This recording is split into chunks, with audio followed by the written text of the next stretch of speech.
In case you were in search of any more evidence as to just how badly Donald Trump's mental health has gotten, let me direct you to something that happened Saturday that, of course, had kind of flown under the radar, but popped up again in the middle of this week. What happened is that Donald Trump, of course, was in Philadelphia, and when you're in Philadelphia, you do as Philadelphians do, and you go and get yourself a Philly cheesesteak, right? Simple enough.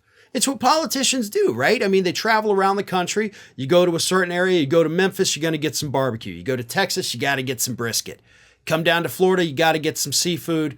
You go to Philadelphia, you got to get a cheesesteak, right? Well, Donald Trump did. He went to a place called Tony and Nick's Steaks, and he got himself a Philly cheesesteak, okay? Nothing wrong with that. It's what you do. But then the weirdest thing happened that shows that Donald Trump's memory, his cognitive abilities, are total garbage.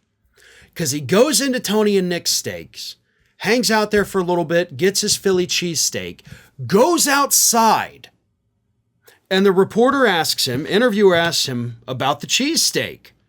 Like, hey, how was your cheesesteak?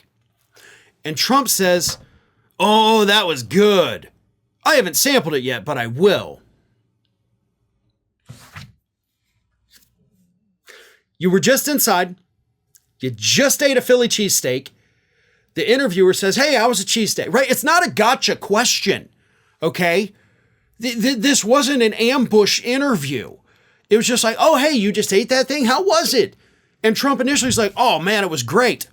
Like, that's all you had to say. Like, I loved it. I love Philly cheesesteaks. They're awesome.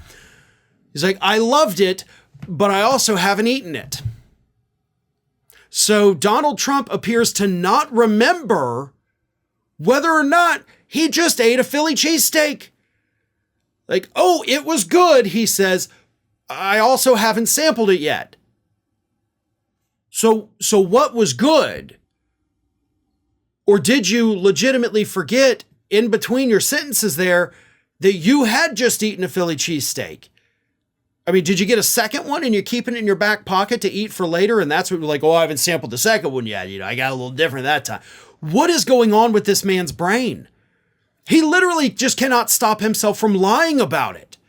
It's something as simple as a Philly cheesesteak, and he's lying, or his brain has turned into such jello that he genuinely doesn't remember whether or not he just ate the cheesesteak. I mean, listen.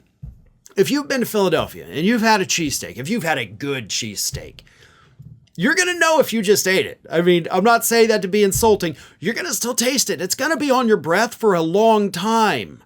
Okay, that's what a good Philly cheesesteak does. I mean, at that point, if Trump had eaten it, he probably still had some chunks of it in between his teeth. It would be on his breath. He would know if he ate it or not. He said it was good. And then he said he hadn't eaten it. I don't know why, but this really gets under my skin here, because I think this is just further proof that this man genuinely either, one, cannot stop lying about everything for no reason at all, because there's no reason to lie about eating a Philly cheesesteak. Unless you're trying to hide it from your partner. You're like, hey, no, I know we're on a diet. I totally didn't eat it. But that's obviously not the case. So either he's just a pathological liar that lies about everything, or he genuinely can't remember whether or not he ate this thing. Either way, both of those scenarios are bad. And in this particular case, one of them has to be true. I don't even care which one is true at this point, because they both show us that this man is not fit to be president of the United States. Hey everybody, I don't know if you've noticed this, but we are closing in on a pretty major milestone here at Fair and Balanced as we approach 500,000 subscribers. But we're not there yet, and we definitely need your support. So if you're not already, please do subscribe to the channel, and don't forget, like and comment on the videos and share them as widely as possible.